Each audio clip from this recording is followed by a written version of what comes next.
বাংলা চলচ্চিত্র জগতের পরিচিত নাম বা পরিচিত মুখ পরিচালক রাজা চন্দ। ইতিমধ্যেই এবছরে তার দুটো ছবি মুক্তি পেয়ে গিয়েছে, চন্দ্রবিন্দু এবং পুলিশ, এবং তার কাটাকুটি 2 এর শুটিং কিন্তু ইতিমধ্যেই চলছে। এবং এই মুহূর্তে আমাদের সঙ্গেই রয়েছে শুটিং সেট থেকে পরিচালক রাজা চন্দ, মানে রাজাদা। এস নিউজের পর্দায় ফার্স্টেই তোমাকে স্বাগত। কাটাকুটি প্রথম সিজন কিন্তু দর্শকদের মধ্যে যেভাবে প্রত্যাশা বাড়িয়েছিল, সেই চাপটা কি কাটাকুটি 2 যখন শুটিং করছো সেই চাপটা কি অনুভব করছো? না না, চাপ কেন অনুভব করবো? চাপ করছি না, এক্সপেকটেশন বাড়ছে দর্শকদের আমার ওপরে। সেটা থেকে আমরা আরও তৈরি হচ্ছি। চাপ আমরা নিলে কী করে করব, কিন্তু তৈরি হচ্ছি। এবং আমরা অলমোস্ট আমার স্ক্রিপ্ট রাইটার এবং স্টোরি রাইটার রামবাস এবং রুদ্রদীপ, এরা তো প্রায় 3 বছর নিল এইটাকে বানাতে। তো আমিও সময় কম দিতে পারছিলাম বিভিন্ন কারণে, আমি বম্বেতে বেশি থাকার ফলে। তো আমার মনে হয়েছে আলটিমেটলি যে স্ট্রাকচারটা তৈরি হয়েছে, যেটা নিয়ে আমরা এখন শ্যুট করছি, তো দর্শকদের কাটাকুটি 1 যেটা দর্শক পছন্দ করেছিলেন তার থেকে কোনো অংশে কম নয়, অনেক বরং বেটার হতে পারে। একটু গল্পটার ব্যাপারে জানতে চাইবো। কাটাকুটি আমরা যেরকম গল্প দেখেছিলাম সেটার কি ধারাবাহিকতা এবারে কি ফলো করা হচ্ছে, নাকি একটুখানি গল্প অন্য মোড় নেবে? কাটাকুটি 1-এর যে সমস্ত কলাকুশলী ছিলেন তারা অলমোস্ট আমার সাথে একসাথে কাজ করছেন, কিন্তু যারা শিল্পীরা তারা অনেকটাই বদলে গেছেন। তার ফলে আমরা এটা বুঝতে পারছি যে গল্পের মানে ওটা সিকুয়াল বা সেরকম কিছু নয়। কাটাকুটি আছে, কাটাকুটি থাকবে এর মধ্যে। যে কাটাকুটির ওপর বেস করে এই গল্পটা তৈরি হয়েছে, কিন্তু গল্পটা সম্পূর্ণ আলাদা। এবং আমার যারা শিল্পী, তাদের প্লটটাকেও একটু ডিফারেন্ট ভাবে আমরা সাজানোর ফলে তাদেরকেও আমরা নতুন নতুন শিল্পীদের এর মধ্যে আনতে পেরেছি, যেটা আমার প্রিয় শিল্পীরা এখানে কাজ করছেন। টুলু, শুভ্রজিৎ, সুব্রত দত্ত তো আমার খুবই প্রিয় শিল্পী। অনেক দিন ধরেই আমি প্রথম কাজ করছি ওর সাথে।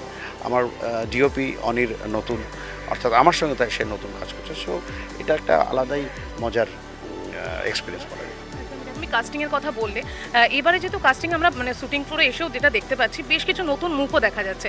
এটা কি মানে নতুন মুখদের একটা সুযোগ দেবারও একটা সময় বলা যেতে পারে, বা তোমার একটা ইন্টেনশন? দেখো, সবাই সবার মতো জায়গায় কাজ করে। আমি আমার কাজে আমার সবসময় মনে হয় যদি একটু নতুনদের নিয়ে কাজ করতে পারি, তাহলে একটু নতুন এক্সপ্রেশন দিতে পারবো, নতুনভাবে গল্পটা বলতে পারবো। তো এখানে অনেকেই আমার সাথে প্রথমবার কাজ করছেন। শাওন আমার সাথে প্রথম কাজ করছে, শ্রী, সুব্রতর কথা বললাম, জয়তী, এরা সবাই প্রথমবারই কাজ করছেন আমার সঙ্গে। তো এতে আমার কি হয়, আমিও নিজেকে একটু নতুনভাবে ভাবতে পারি। আমার নতুন কিছু মানে কী বলবো, আমাদের স্টোরি টেলিংটা একটু নতুন হতে পারে, সেটা আমার মনে হয়। সো আমার সবসময় এটা চেষ্টা থাকে। কাটাকুটি সিজন 1-এ আমরা খুব একটা আধুনিক জীবন, একটা সম্পর্ক, একটা মানসিক দ্বন্দ্ব, এই ধরনের ছবিগুলো দেখতে পেয়েছিলাম। এগুলো গল্পগুলো বলা হয়েছিল। তো তোমার কি মনে হয় যে ওয়েব সিরিজে তুমি যখন কাজ করছো, এবং প্রথম শুরু তোমার কাটাকুটি দিয়েই, এবং কোথাও কি মনে হয় যে এই ধরনের একটু বোল্ড, একটু ডার্ক যে গল্পগুলো, সেটা ওয়েব সিরিজে তুলে ধরার একটা অন্যতম মাধ্যম এই ওয়েব সিরিজ সিনেমার তুলনায়? দেখো, ডার্ক বা এই যে বোল্ড, তুমি যে কথাগুলো বলছো, সেটা তুমি সংবাদ মাধ্যম খোলো, টেলিভিশনের খবর খোলো, প্রতিনিয়ত যে গল্পগুলো ঘটছে সেগুলো মুখে কিন্তু ডার্ক বা বোল্ডের কথা বলা হয়। একটা ব্রুটাল মার্ডার হয়েছে, একটা পেইনফুল ধর্ষণ হয়েছে, এগুলো তো বলা হয়। তো আমরা যখন সেই গল্পটাই কোনো এনঅ্যাক্ট করে বলতে চাইছি, তখন হয়তো সেই রিয়েলিস্টিক স্টোরি টেলিংটার জন্য আমাদের সেটা দেখাতে হয়, যাতে আমাদের কিন্তু বক্তব্যই থাকে যে এই ঘটনাটা খুব নিন্দাজনক ঘটনা, এই ঘটনাটা এরকম আমরা দেখাতে চাই না, সমাজে হোক সেটা চাই না। এবং আমার এরকম ব্যক্তিগতভাবে আমার মনে হয় আমার বার্তাটা ওরকমই থাকে যে এটা আমরা অপছন্দ করছি, এই জিনিসটা হলে এর এই শাস্তিটা পাওয়া দরকার। এটা সিম্পল স্টোরি টেলিং। তো এর মধ্যে হ্যাঁ, যেহেতু আমরা দর্শকদের অনেকটা রিয়েলিস্টিক করে, অনেকটা আমাদের তো মানে অনেক কিছু আমরা সিনেমাতে আমরা দেখাতে পারি না, সেখানে একটা কিছুটা ওয়েব সিরিজে দেখাতে পারি। বাট আমাদের উদ্দেশ্য সেটাই থাকে যে এইটা আমরা প্রতিবাদ করছি, এটা চাই না, আমাদের গল্প বলাটাই সেটা। আমরা তোমার মনে হয় যখন তুমি এখন সিরিজে যেহেতু কাজ করছো, যে যারা সিরিজের দর্শকরা রয়েছে তারা কি এই ধরনের রিয়েল, মানে আরও রিয়েল এই ধরনের গল্প দেখতে ভালোবাসছে? সেটা তো তোমার সংখ্যাতত্ত্ব তাই বলছে। যদি তুমি বিভিন্ন প্ল্যাটফর্মে ভিউয়ারশিপে যাও, তারা তাই বলছেন। তারা দেখছে রিয়েলিস্টিক গল্পই যেটা সংবাদ মাধ্যমে হচ্ছে সেটা যদি পর্দায় দেখে ঘটনাটা গল্পের মাধ্যমে, তাহলে বুঝতে পারে যে এই ঘটনাটা ঘটছে। এটা দেখতে তারা পছন্দ করেন আমার মনে হয় দর্শকরা। একদম। একটা বিষয় রাজাদের, তোমাকে অনেক সময় একটা কমার্শিয়াল পরিচালক হিসেবে অনেক সময় একটা ঘরের মধ্যে বেঁধে দেওয়া হয়, এবং যেহেতু আমরা কাটাকুটির 2 সিজনের একদম শুটিং ফ্লোরেই রয়েছে, কাটাকুটি তোমার প্রথম সিজন 1 দিয়ে সিরিজ শুরু করা, তো কোথাও গিয়ে কি এই ইমেজটাকে একটু ভেঙে ফেলার, সচেতনভাবে ভেঙে ফেলার একটা চেষ্টা এই কাটাকুটি বা সিরিজে পা রাখা? না, আমার সিনেমার ক্ষেত্রে হয়েছে, আমি হালুম বানিয়েছি শীর্ষেন্দ্র মুখোপাধ্যায়ের গল্প নিয়ে, যেটা KIFF-এ দেখানো হলো, ইফিতেও পাঠিয়েছিলাম, বিভিন্ন ফিল্ম ফেস্টিভ্যালে যাচ্ছে। সো আমার গল্প বলার পদ্ধতি ভাঙছি তো বটেই আমি, হ্যাঁ, কারণ নতুন দর্শকদের কাছে পৌঁছবো। আর একটা বিষয় বলো, সেটা হচ্ছে যে এবছর নতুন বছর আসছে, বা নতুন বছরে আমরা খুব শিগগিরই পা রাখবো, তো সেই জায়গায় দাঁড়িয়ে নতুন বছরে এর পরে আর কি আসছে, মানে OTT-তেই থাকবে নাকি নতুন ছবি আসছে বড় পর্দাতে? প্রথম কথা, জানুয়ারি মাস পড়া মাত্রই আমাদের যেটা শুরু হবে সেটা হচ্ছে কাটাকুটির পোস্ট প্রোডাকশন করতে করতে ফেব্রুয়ারি হয়ে যাবে।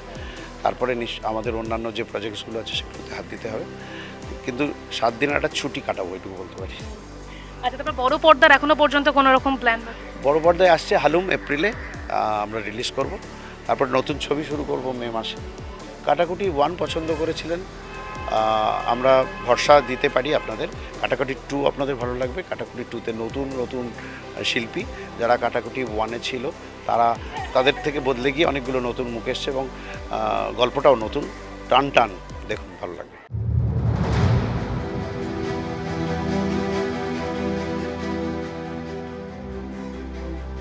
প্রায় বেশ কিছু বছরের প্রত্যাশার পর কিন্তু কাটাকুটি 2 এবার আসতে চলেছে ওয়েব সিরিজ পর্দায়। তবে এই মুহূর্তে আমরা দাঁড়িয়ে রয়েছি কাটাকুটি 2-এরই একটা শুটিং ফ্লোরে, আর আমাদের সঙ্গেই মুহূর্তে হাজির রয়েছে অমৃতা চট্টোপাধ্যায়। অমৃতা দি, প্রথমে তোমাকে এস নিউজের পর্দায় স্বাগত। ফার্স্ট একটা বিষয় বলো, সেটা হচ্ছে কাটাকুটিতে আমরা যে মুখগুলো দেখেছিলাম, এবারে কিন্তু কাটাকুটি মানে 1-এ যেগুলো দেখেছিলাম, 2-তে আমরা একেবারে নতুন মুখ দেখতে চলেছি। তো এই যে কাটাকুটিতে নতুনভাবে আসা, এবং রাজাদার সঙ্গে মনে হয় প্রথম কাজ তোমার, তো এই বিষয়টা নিয়ে একটুখানি। আমিও যখন কাটাকুটি 2 শুনলাম, আমিও রাজাদাকে প্রথমেই জিজ্ঞেস করেছিলাম, রাজাদা এটা কি তাহলে ওটার সিকুয়েল, ওখানের অনেক চরিত্র কি থাকবে? রাজাদা বললেন না, নট আ সিঙ্গেল ওয়ান। তো অনেক সময় হয়, আমরা দেখেছি খুব মানুষের পছন্দ হয়েছে, খুব হিট কোনো ফ্র্যাঞ্চাইজির নামটা হয়তো ব্যবহার করা হচ্ছে আবার, এবং নিশ্চয়ই থিমেটিক্যালি কোনো একটা মিল আছে, কিন্তু সবসময় তার সিকুয়েল মানেই যে প্রত্যেকটা চরিত্র রিপিটেড হবে এরকম নয়।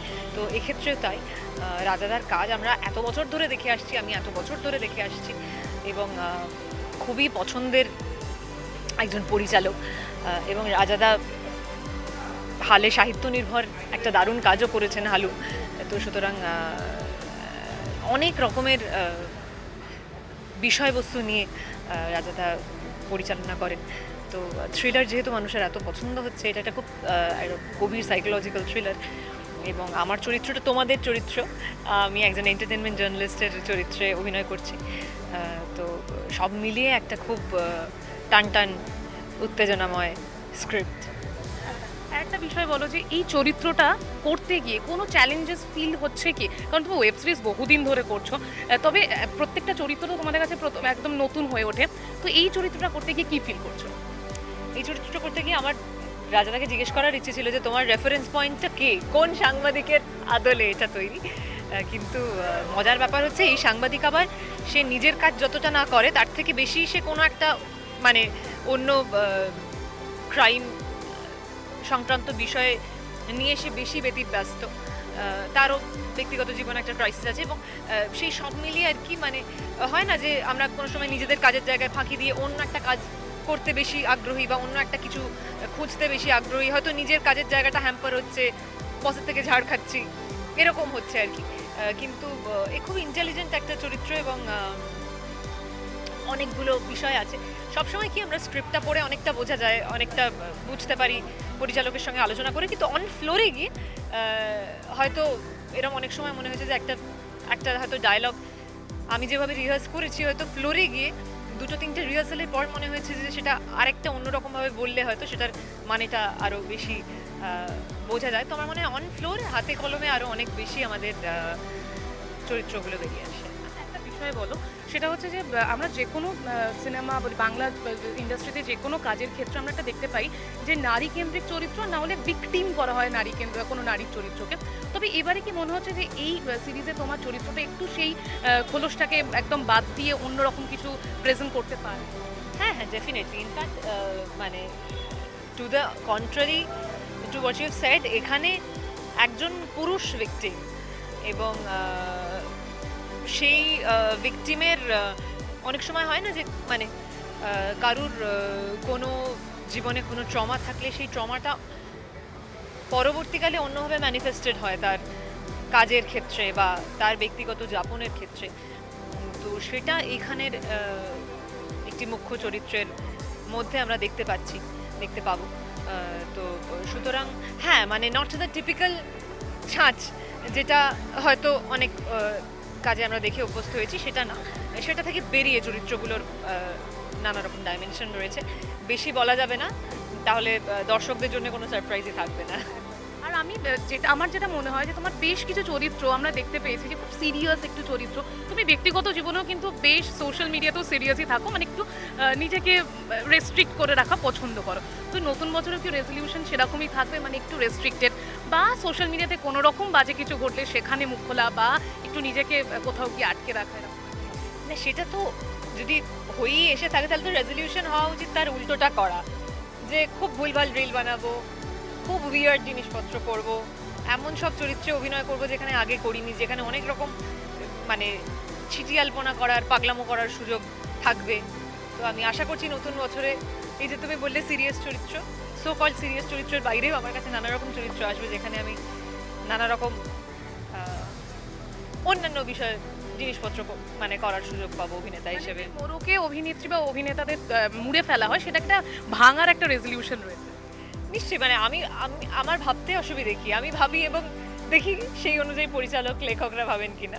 আচ্ছা, নতুন বছরের কোনো কাজ যেটা এখনো পর্যন্ত দর্শকরা জানে না, যেটা হয়ে আছে, যেটা আসতে চলেছে, আমার মনে হয় মানে আমরা যখন একটা কাজের মানে মধ্যে আছি তখন সেটাকেই হাইলাইট করা ভালো। তারপর যখন যেটা আসবে তখন তার আগে আগে জানানো বেটার। বেশ কিছুটা প্রতীক্ষার অবসান ঘটিয়ে কিন্তু ওয়েব সিরিজে আবার নতুনভাবে ফিরছে কাটাকুটি 2। এবারের গল্প একটু অন্যরকম, এবং এবারের গল্পে কিন্তু দেখা যাবে একেবারে নতুন মুখ এবং নতুন মোড়কে ফিরছে এবারের সিরিজ। এবং বাকি সমস্ত আপডেট দেখার জন্য চোখ রাখুন এস নিউজের পর্দায়। ক্যামেরা চিরঞ্জিতের সাথে রিয়া রিপোর্ট, এস নিউজ।